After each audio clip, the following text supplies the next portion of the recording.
Hello दोस्तों, कैसे हैं आप सभी। मैं आशा करूंगा कि आप लोग बहुत अच्छे होंगे। दोस्तों, आज की इस वीडियो में हम लोग क्लास 10th का जो फिजिक्स किताब है, यहाँ दोस्तों फिजिक्स का जो चैप्टर है, जिस चैप्टर का नाम है मानव नेत्र तथा रंग बिरंगा संसार, उसके जितने भी ऑब्जेक्टिव बनने वाले हैं उस चैप्टर से, उस सारे ऑब्जेक्टिव को आज वीडियो में हम कवर किए हैं। काफ़ी इंपॉर्टेंट ऑब्जेक्टिव लेकर के आए हैं। मैं आप सभी को करीब 150 या फिर 100 प्लस क्वेश्चन कराने वाला हूं, तो धैर्य बना करके आप लोग इस वीडियो में जरूर रहिएगा और देखते रहिए। साथ में आपके आंसर भी मिलेंगे, तो आपको केवल याद करते हुए चलना है दोस्तों। और जिनको भी 2026 में एग्जाम देना है उनके पास वीडियो को शेयर कर दीजिए। चलिए आज की इस वीडियो को स्टार्ट करते हैं। चैनल पर नए हैं तो चैनल को सब्सक्राइब करके हमारे चैनल से जुड़ जाइए। आज का पहला क्वेश्चन है कि किसी वस्तु का प्रतिबिंब आंख के जिस भाग पर पड़ता है या बनता है उसे क्या कहते हैं, तो उसे रेटिना कहा जाता है। दोस्त याद रखिएगा, क्या कहते हैं, रेटिना कहते हैं। ऑप्शन नंबर बी आपके सही उत्तर हो जाएंगे। आगे बढ़िएगा दोस्त, अगला क्वेश्चन देखते हैं। अगला नंबर क्वेश्चन को देखिए क्या कहा गया है। चलिए अगला क्वेश्चन है कि आंख व्यवहार होता है, तो आंख दोस्तों उत्तल लेंस की तरह व्यवहार करता है। याद रखिएगा, उत्तल लेंस की तरह व्यवहार करता है। अगला बढ़िए, अगला देखिएगा क्या कहा गया है। 3 नंबर क्वेश्चन देखिए क्या कहा गया है। देखिए, मानव नेत्र में जिस प्रकार का लेंस पाया जाता है उसे उत्तल लेंस कहते हैं, क्योंकि मानव नेत्र में उत्तल लेंस ही पाया जाता है। याद रखिएगा। चलिए आगे बढ़िएगा दोस्त, अगला है क्या, मानव नेत्र में जो बिंदु प्रकाश के लिए बिल्कुल सुग्राही नहीं होता उसे क्या कहते हैं, तो उसे अंध बिंदु कहा जाता है। ऑप्शन नंबर ए आपके सही उत्तर हो जाएंगे। अगला प्रश्न है, मानव नेत्र जिस भाग पर प्रतिबिंब बनाते हैं वह आपको दृष्टि पटल, देखिए ऑप्शन में क्या चेंज कर दिया गया है। अभी हम लोग क्या पढ़े कि मानव नेत्र में जिस भाग पर प्रतिबिंब बनता है उसे क्या कहते हैं, रेटिना कहते हैं। अब कितने बच्चों को रेटिना तो पता होगा लेकिन दृष्टि पटल नहीं पता होगा। मैं नहीं कहता हूँ कि आप लोग को नहीं पता है, बट कई को नहीं पता है। तो रेटिना का हिंदी ही दृष्टि पटल होता है दोस्त, याद रखिएगा। तो रेटिना पर ही तो बनता है, जिसको हिंदी में दृष्टि पटल कहा जाता है। अगला क्वेश्चन देखिएगा, अगला प्रश्न क्या है, सामान्य नेत्र की रेटिना पर बनने वाला प्रतिबिंब होता है, तो रेटिना पर बनने वाला प्रतिबिंब क्या होता है, वास्तविक और उल्टा होता है। याद रखिएगा, वास्तविक और उल्टा। अगला नंबर प्रश्न क्या है, नेत्र लेंस में समायोजन की क्रिया होती है, तो सिलियरी पेशियों द्वारा होता है। याद रखिएगा, सिलियरी पेशियों द्वारा। 8 नंबर क्वेश्चन है, पुतली के साइज को नियंत्रित करने वाला गहरा पेशीय डायाफ्राम क्या कहलाता है, तो उसे परितारिका कहा जाता है। दोस्त याद रखिएगा, परितारिका। अगला नंबर क्वेश्चन है दोस्तों, आंख की पुतली किस प्रकार काम करती है, तो यह क्या किस प्रकार काम करती है, तो दोस्तों सही उत्तर हो जाएगा क्या, यह परिवर्तित द्वारा की भांति काम करती है। अगला है कि कॉर्निया के पीछे एक संरचना होती है उसे क्या कहते हैं, तो उसे परितारिका कहा जाता है। याद रखिएगा, उसे परितारिका कहते हैं। अगला नंबर क्वेश्चन आप लोगों के सामने, आंख में प्रवेश करने वाले प्रकाश की मात्रा को नियंत्रित कौन करता है, तो परितारिका ही नियंत्रित करता है। ऑप्शन नंबर ए आपके सही उत्तर हो जाएंगे। आगे बढ़िएगा, अगला क्वेश्चन क्या कहता है, नेत्र में प्रवेश करने वाले प्रकाश किरणों का अधिकांश परिवर्तन होता है, तो यह कॉर्निया की बाहरी प्लेट से होता है। याद रखिएगा, ऑप्शन सी। आगे बढ़िएगा दोस्तों, अगला क्वेश्चन है कि नेत्र गोलक का व्यास लगभग होता है, तो 2.3 सेंटीमीटर होता है। चलिए आगे बढ़िए। अगला है दोस्तों कि जब प्रकाश अत्यंत चमकीला होता है तो पुतली बन जाती है, तो वह छोटी बन जाती है। आप सभी लोग को पता होगा कि जब तेज प्रकाश से कम प्रकाश वाले में आइएगा तो थोड़ी देर के लिए आपको कुछ दिखाई नहीं देता है साफ साफ, बाद में वही परितारिका जो है वह थोड़ा सा फैलती है, पुतली फैलती है, तब जाकर के आपको दिखाई देता है। अगला देखिएगा, मंद प्रकाश में किसकी शीतलता से पुतली पूर्ण रूप से फैल जाती है, तो परितारिका की। अगला नंबर क्वेश्चन देखिएगा दोस्त, अगला क्या है, नेत्र पटल एक कोमल सूक्ष्म झिल्ली होती है जिसमें विशाल संख्याओं में किस प्रकार का कोशिकाएं पाया जाता है, तो प्रकाश सुग्राही पाया जाता है। याद रखिएगा, प्रकाश सुग्राही।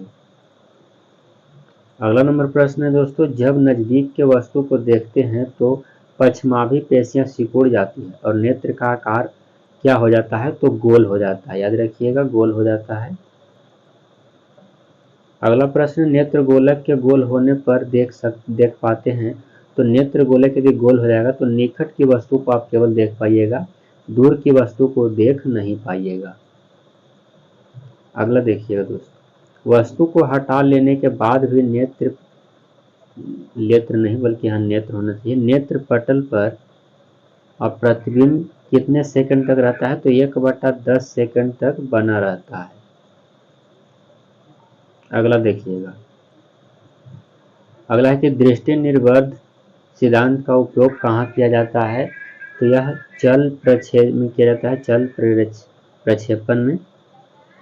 अगला क्वेश्चन आप लोग के सामने है, वायु में वृद्धि होने पर मानव नेत्र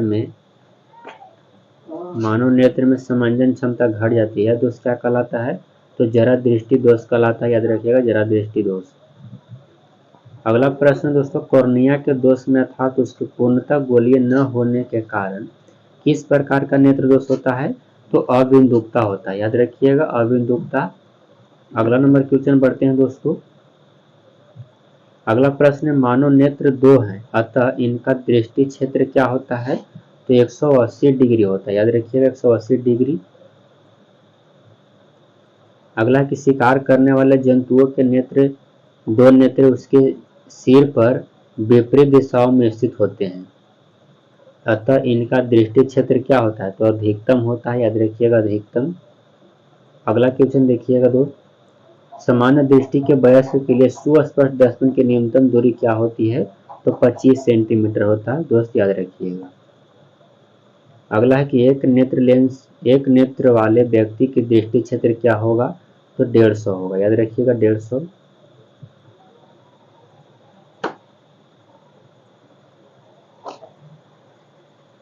अगला क्वेश्चन देखते हैं दोस्त। अगला क्वेश्चन क्या कहा गया, ध्यान से देखिएगा।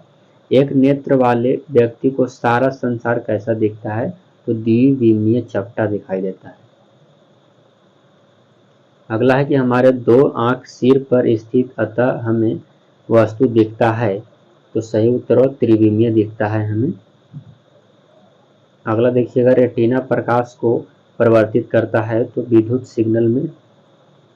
अगला नंबर क्वेश्चन देखिएगा दोस्त, अभिनेत्र लेंस की वह क्षमता जिसके कारण वह अपनी फोकस दूरी को समायोजित कर लेता है, उसे क्या कहते हैं? समंजन क्षमता उसे कहा जाता है। अगला है कि जब प्रकाश एक पतली झिल्ली से होकर नेत्र में प्रवेश करता है, इस झिल्ली को क्या कहते हैं? तो इस झिल्ली को कॉर्निया कहा जाता है, याद रखिएगा दोस्त, कॉर्निया। अगला है कि चूजे के दृष्टि क्षेत्र में कौन सी कोशिकाएं नहीं होती है? तो शंकु कोशिका न रहता है, याद रखिएगा, शंकु कोशिका। अगला क्वेश्चन देखिएगा दोस्तों। अगला क्वेश्चन क्या कहता है, अभिनेत्र लेंस की वक्रता में परिवर्तित किसके द्वारा होता है? तो अभिनेत्र लेंस की वक्रता में परिवर्तन जो होता है वो पश्चिमाभि द्वारा होता है, याद रखिएगा, पश्चिमाभि द्वारा। अगला है कि पेशियों के शिथिलन होने पर अभिनेत्र लेंस की फोकस दूरी लगभग 2.5 सेंटीमीटर होती है। मोटर वाहन चलाने के लिए ड्राइविंग लाइसेंस निम्न में से किन व्यक्तियों को दिया जाता है? तो जो वर्धांतित नहीं होते हैं उन्हीं को दिया जाता है। अगला है कि जब नजदीक की वस्तुओं को साफ देखा जाता है तो अभिनेत्र लेंस की वक्रता त्रिज्या में क्या परिवर्तन आता है? तो फोकस दूरी घट जाती है, याद रखिएगा, फोकस दूरी घट जाता है। अगला नंबर प्रश्न है, विद्युत सिग्नल किसके द्वारा मस्तिष्क तक पहुंचता है? तो दिक् तंत्रिकाओं द्वारा पहुंचता है, याद रखिएगा, दिक् तंत्रिकाओं द्वारा। अगला नंबर प्रश्न, रेटिना पर किसी वस्तु का उल्टा तथा वास्तविक प्रतिबिंब किसके द्वारा बनता है? तो अभिनेत्र लेंस, याद रखिएगा, अभिनेत्र लेंस। निम्नलिखित में से कौन नेत्र का रंगीन भाग होता है? तो रंगीन भाग होता है क्या? तो सही उत्तर दोस्तों आपका राइट आंसर हो जाएगा परितारी का। अगला नंबर क्वेश्चन है, एक स्वस्थ आंख के लिए स्पष्ट दृष्टि की अधिकतम दूरी कितना? तो अनंत होता है। कम दूरी पूछा जाए तो 25 सेंटीमीटर। अगला है दोस्तों, मानव नेत्र अभिनेत्र लेंस की फोकस दूरी को समायोजित करके विभिन्न दूरियों पर रखी वस्तुओं को फोकसित कर सकता है, ऐसा हो पाने का कारण क्या है? तो समंजन क्षमता ही है। अगला नंबर प्रश्न है, जो नेत्र निकट वस्तु को साफ नहीं देख सकता उसे दूर दृष्टि दोष रहता है। चलिए आगे बढ़िएगा दोस्त। 43 नंबर क्वेश्चन क्या कहता है कि निकट दृष्टि दोष उत्पन्न होने का कारण क्या है। तो अभिनेत्र लेंस की वक्रता त्रिज्या बढ़ जाती है जिसके कारण। अगला है दोस्तों, निकट दृष्टि दोष को अवतल और उत्तल दोनों लेंसों से बने द्विफोक्सी लेंस द्वारा संशोधित किया जाता है। मतलब किस दृष्टि दोष को उत्तल और अवतल दोनों से बने द्विफोक्सी लेंस से उपयोग किया जाता है। तो जरा दूरदर्शिता को याद रखिएगा, जरा दूरदर्शिता को। अबिंदुकता नेत्र दोष वाले व्यक्ति के चश्मे में किस तरह के लेंस से दोष का निवारण होता है। तो बेलनाकार लेंस, याद रखिएगा बेलनाकार से। अगला नंबर प्रश्न है, दोष रहित नेत्र 25 सेंटीमीटर और अनंत के बीच रखी वस्तु को आसानी से देख पाता है, इसके बीच की दूरी को क्या कहते हैं। तो दृष्टि परिसर कहा जाता है। अगला है कि किस लेंस का उपयोग कर दीर्घ दृष्टि दोष का संशोधित किया जाता है। तो दीर्घ दृष्टि दोष को दूर करने के लिए उत्तल का प्रयोग करते हैं, याद रखना है उत्तल का। अगला नंबर क्वेश्चन है दोस्तों, दूर दृष्टि वाली आंखें साफ साफ देख सकती है। तो दूर की वस्तु को देख सकते हैं, निकट की वस्तु को साफ साफ नहीं देख सकती है। चलिए आगे बढ़िएगा दोस्त। अगला क्वेश्चन देखते हैं क्या कहा गया है। कभी कभी कुछ व्यक्तियों के नेत्र का क्रिस्टलीय लेंस दुधिया तथा धुंधला हो जाता है, इस स्थिति को क्या कहते हैं। मोतियाबिंद इसे कहा जाता है, याद रखिएगा मोतियाबिंद। 50 नंबर क्वेश्चन देखिएगा, जरा दृष्टि दूरदर्शिता क्यों उत्पन्न हो जाता है। क्योंकि नेत्र की संवेदन क्षमता घट जाती है, जिसके कारण जरा दूरदर्शिता होता है। अगला है कि दीर्घ दृष्टि दोष होने का कारण क्या है। तो दीर्घ दृष्टि दोष होने का कारण दोस्तों कि अभिनेत्र लेंस के फोकस दूरी अत्यधिक हो जाता है, याद रखिएगा अत्यधिक हो जाता है। आगे बढ़िएगा, अगला क्वेश्चन देखते हैं क्या कहा गया है। अभिनेत्र लेंस की फोकस दूरी में परिवर्तन किया जाता है, तो पश्चमाभि द्वारा परिवर्तन किया जाता है, याद रखिएगा पश्चमाभि के द्वारा। आगे बढ़िएगा दोस्तों, अगला क्वेश्चन देखिए क्या कहा गया है। निकट दृष्टि दोष को निम्नलिखित में से किस लेंस के द्वारा हटाया जाता है। तो निकट को हम अवतल से हटा सकते हैं। अगला है, नेत्रदान करने वाले व्यक्ति की आयु सीमा क्या होती है। तो देखिए इनमें से सभी हो सकता है, कोई भी दान कर सकता है। अगला है कि मृत्यु के बाद कितने घंटे के अंदर नेत्र निकाल लेना चाहिए। तो 4 से 6 घंटे के अंदर निकाल लेना चाहिए। अगला क्वेश्चन देखिएगा, इनमें से कौन व्यक्ति नेत्रदान कर सकता है। तो नेत्रदान कौन व्यक्ति कर सकता है दोस्तों। तो सही उत्तर मधुमेह का रोगी और एक दमे का रोगी। संक्रामक रोग वाला नहीं कर सकता है, एक बात को याद रखिएगा। निम्नलिखित में कौन व्यक्ति है जो नेत्रदान नहीं कर सकता है। तो एड्स से पीड़ित, क्योंकि एड्स एक संक्रामक रोग है। अगला देखिएगा दोस्त, अगला क्वेश्चन है, विकासशील देशों में कितने करोड़ों व्यक्ति दृष्टिहीन होते हैं। दृष्टिहीन तो 3.5 करोड़। किसी प्रिज्म से होकर गुजरने वाली प्रकाश के लिए आपतन कोण I अपवर्तन कोण R हो तो निर्गत कोण का मान क्या होगा। तो कोण I के बराबर होगा। किसी प्रिज्म में आपतित किरण और निर्गत किरण के बीच के कोण को विचलन कोण कहा जाता है। अगला है, किसी प्रिज्म के दो पार्श्व पृष्ठों के बीच के कोण को क्या कहते हैं। तो प्रिज्म का कोण कहते हैं, याद रखिएगा। अगला है दोस्तों, किसी प्रिज्म से अपवर्तित प्रकाश की किरणें क्या होती है। तो प्रिज्म के आधार के समांतर होती है। अगला है कि किस रंग का विचलन सबसे कम होता है। तो विचलन सबसे कम लाल का होता है। अगला नंबर क्वेश्चन देखिएगा, कौन रंग जिसका खतरे का सिग्नल में प्रयोग करते हैं। तो खतरा में लाल रंग का प्रयोग किया जाता है, आप सभी लोग को पता है। अगला देखिएगा, श्वेत प्रकाश जब प्रिज्म से होकर गुजरता है तो जो रंग सबसे अधिक विचलित होती है वो कौन सा रंग होती है। तो बैगनी रंग। अगला क्वेश्चन देखिएगा क्या कहा गया है, प्रिज्म से होकर सूर्य का श्वेत प्रकाश गुजरने पर श्वेत प्रकाश 7 रंगों में विच्छेदित हो जाता है। इनमें से लाल रंग के प्रकाश का विचलन सभी रंगों से कम होता है। प्रिज्म से सूर्य का प्रकाश गुजरने पर पर्दे पर 7 रंग देखे जाते हैं, क्योंकि सूर्य के श्वेत प्रकाश में 7 रंग मौजूद होते हैं। ये तो आप सभी लोग को पता ही है। अगला है कि द्वितीय इंद्रधनुष में पानी के बूंद के अंदर कितने आंतरिक परिवर्तन होता है? तो 2, याद रखिएगा 2। अगला क्वेश्चन देखिएगा दोस्त, जब पानी की बूंदों के भीतर एक ही पूर्ण परिवर्तन होते हैं तो ऐसे इंद्रधनुष को क्या कहा जाता है? तो उसे प्राथमिक इंद्रधनुष कहते हैं, याद रखिएगा प्राथमिक इंद्रधनुष। अगला क्वेश्चन क्या है, कांच का अपवर्तनांक विभिन्न वर्णों के प्रकाश के लिए क्या होता है? तो अलग अलग होता है। अगला प्रश्न है, कांच का अपवर्तनांक किस वर्ण का लिए अधिकतम होता है? तो बैगनी के लिए। कांच का अपवर्तनांक किस वर्ण के लिए सबसे कम होता है? तो लाल के लिए। कांच की पूछा जा रहा है। अगला है दोस्तों, एक प्रिज्म सूर्य के श्वेत प्रकाश को 7 रंगों में विभक्त करता है। अगर दूसरा प्रिज्म उलट कर इन 7 रंगों को गुजरने दिया जाए तो कैसा रंग प्राप्त होगा? तो श्वेत होगा, याद रखिएगा श्वेत। अगला क्वेश्चन देखिएगा दोस्त, श्वेत प्रकाश जब किसी वस्तु पर पड़ती है तो वह वस्तु लाल रंग वर्ण के प्रकाश को परिवर्तित करता है। उस वस्तु का वर्ण क्या होगा? तो लाल ही होगा। अगला है कि नीले वर्ण के प्रकाश से हरे वर्ण की वस्तु को प्रदीप्त करने पर कैसा दिखाई देगा? तो काला दिखाई देगा। अगला प्रश्न दोस्तों, पेड़ की पत्तियां हरे वर्ण की दिखती है क्योंकि यह परिवर्तित होती है हरे वर्ण को, इसको परिवर्तित करता है। अगला है कि लाल गुलाब को हरे प्रकाश में देखा जाए तो कैसा दिखाई देगा? तो काला दिखाई देगा। अगला प्रश्न है दोस्तों, प्रकाश का प्राथमिक वर्ण कौन है? तो प्राथमिक रंग आपको तीनों है, याद रखिएगा तीनों इनमें से।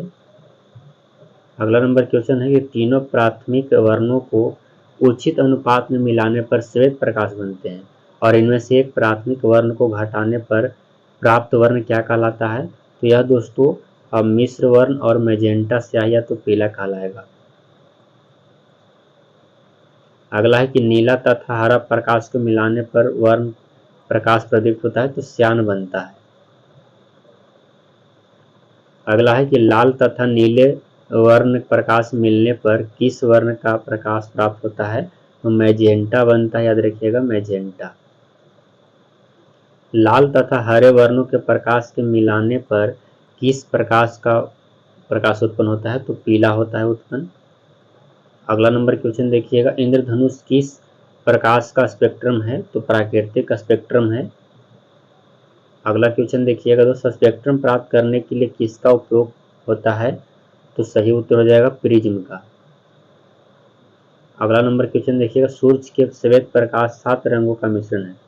प्रिज्म द्वारा इन रंगों के विभाजन को क्या कहते हैं? तो विक्षेपण कहा जाता है। अगला है कि प्रिज्म से होकर गुजरने वाले श्वेत प्रकाश को एक पर्दे पर लिया जाए तो रंगों की बैंड को क्या कहते हैं? तो स्पेक्ट्रम कहा जाता है उसे।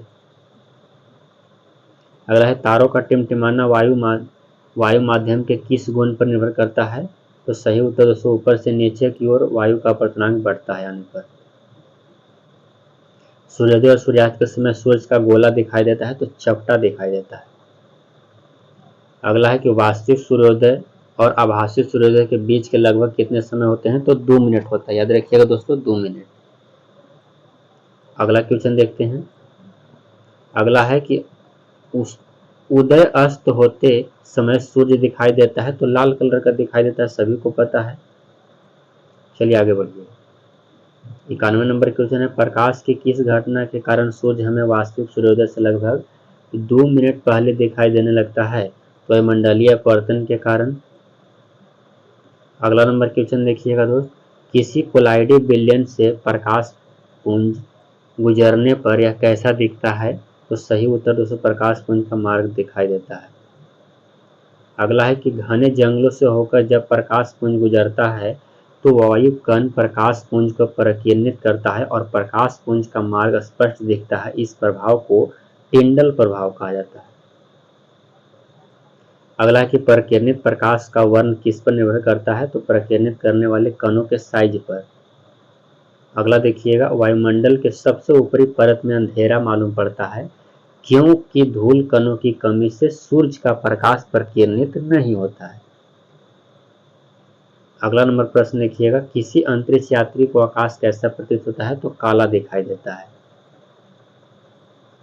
अगला क्वेश्चन है कि जब प्रकाश वायु के कणों पर पड़ता है तो कणों के आवेश कंपन करने लगता है और कंपन से प्रकाश उत्पन्न होता है और सभी दिशाओं में फैलने लगता है। इस घटना को प्रकीर्णन कहा जाता है, याद रखिएगा, प्रकीर्णन। अगला है कि दूध और शुद्ध पानी से लेजर बीम यानी किरण पुंज गुजरने पर क्या होता है? तो दूध में प्रकीर्णित होता है क्योंकि इसमें कोलाइडी कण रहते हैं। अगला है कि किस वर्ण का तरंगदैर्घ्य सबसे बड़ा होता है? तो लाल रंग का सबसे बड़ा।